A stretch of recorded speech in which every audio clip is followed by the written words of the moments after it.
Good evening from New York. I'm Chris Hayes. Attorney General Pam Bondi privately told Donald Trump that he appeared in the Epstein files multiple times. And she told him this before her Department of Justice declared the Jeffrey Epstein case essentially closed. Nothing to see here, and declined to release any more files to the public, despite all kinds of promises to the contrary. Now, that's the top line of an incredible new piece of reporting from the Wall Street Journal today, detailing that meeting back in May between Trump, his attorney general, and her deputy, former Trump defense lawyer Todd Blanche. We'll have more about him in a moment. According to senior administration officials, Bondi and Blanche told the president at the meeting that the files contained what officials felt was, listen to this, unverified hearsay about many people, including Trump, who had socialized with Epstein in the past.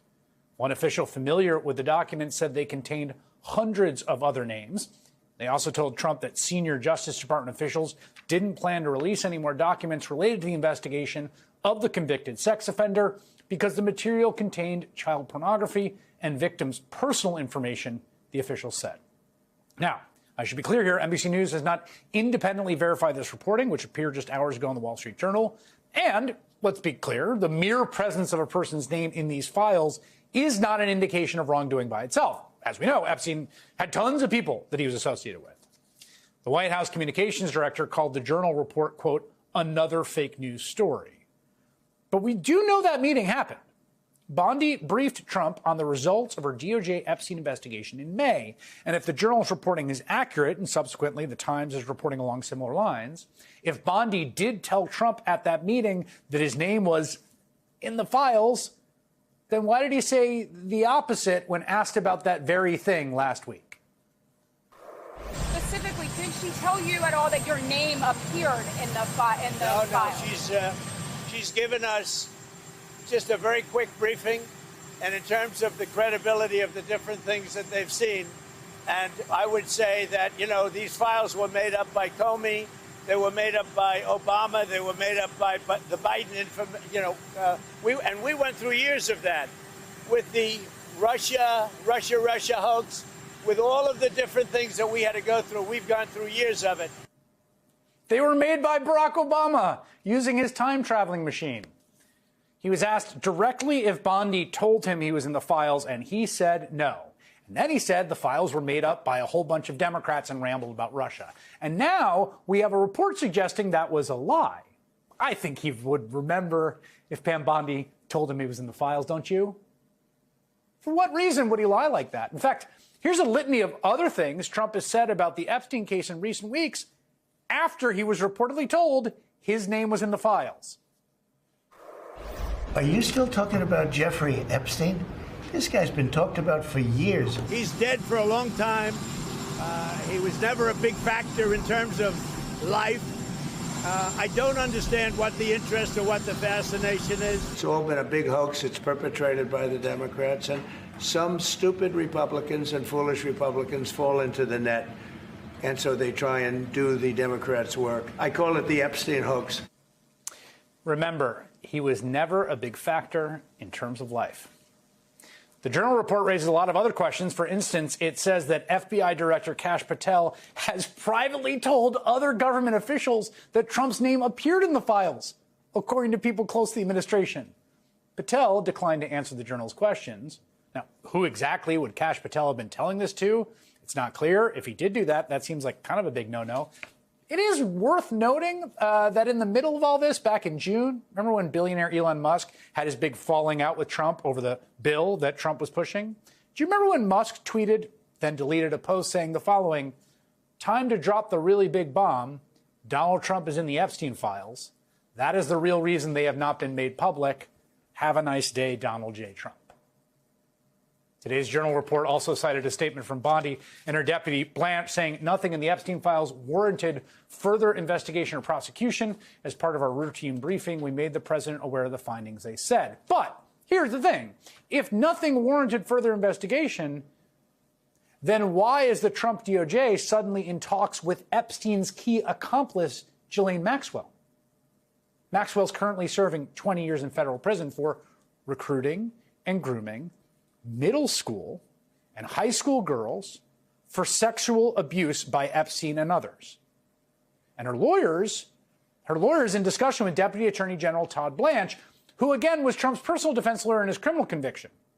Those talks have raised speculation they might be trying to negotiate a deal with Maxwell that could get her out of jail sooner. All of this comes after the Journal's bombshell report late last week describing a letter that Trump reportedly wrote the late child sex trafficker for his 50th birthday.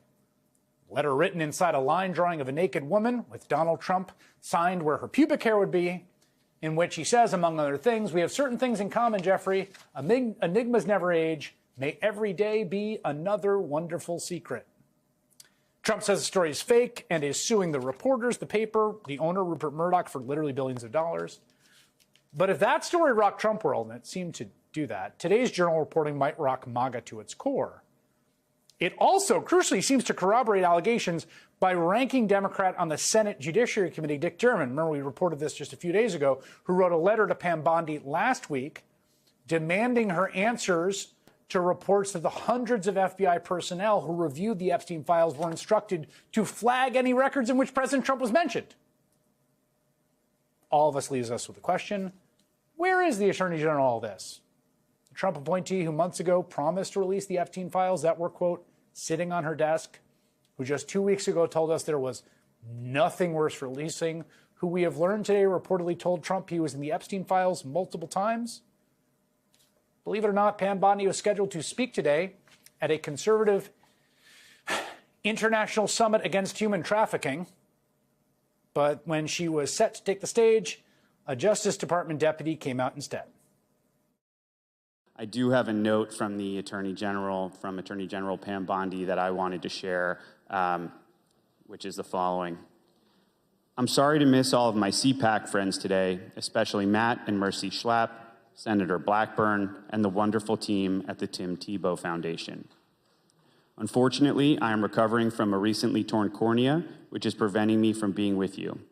I truly wish I was able to join you and support all of the work being done on this critical issue. Well, when Pam Bondi gets back to work, and we of course wish her well, she'll have a lot of questions to answer. Claire McCaskill is a former Democratic senator of Missouri.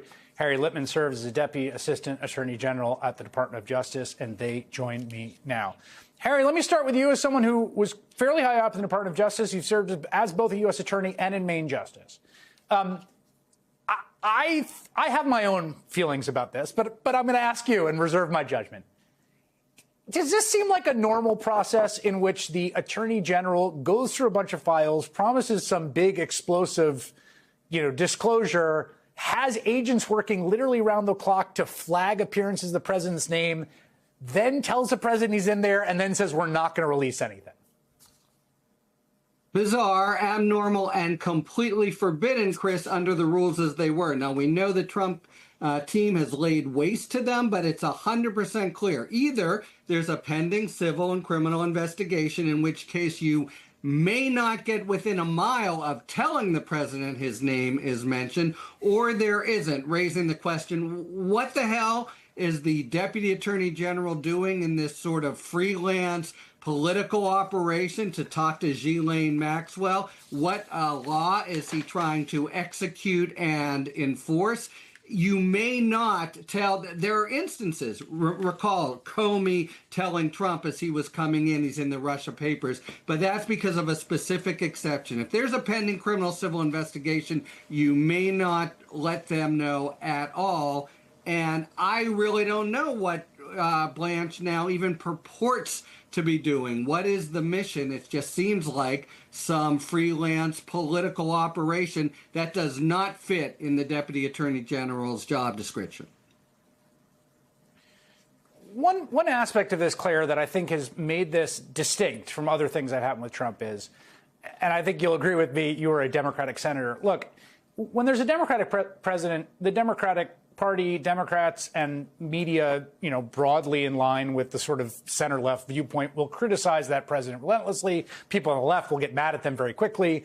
The Trump experience has been very different insofar as there has been this kind of just full lockstep, right? There's no anger is brooked, a little stuff around Iran, no dissent is tolerated, and this seems like there is something just happening here for the first time where he's taking incoming from his own folks, including a vote with Republicans today to subpoena these files. What do you think?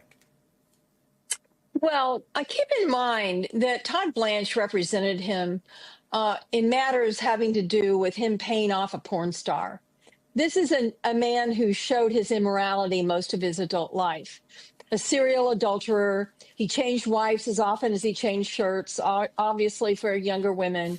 He was fooling around with a porn star weeks after his wife gave birth to their only child. And this is the guy that this really rib-rocked Christian Mike Johnson is twisting himself into a pretzel to try to defend. And the bottom line is this, Chris, it is believable that Donald Trump is in these files. It is believable to everyone. They were willing to overlook all the things that he did and they know he did for a lot of complicated reasons.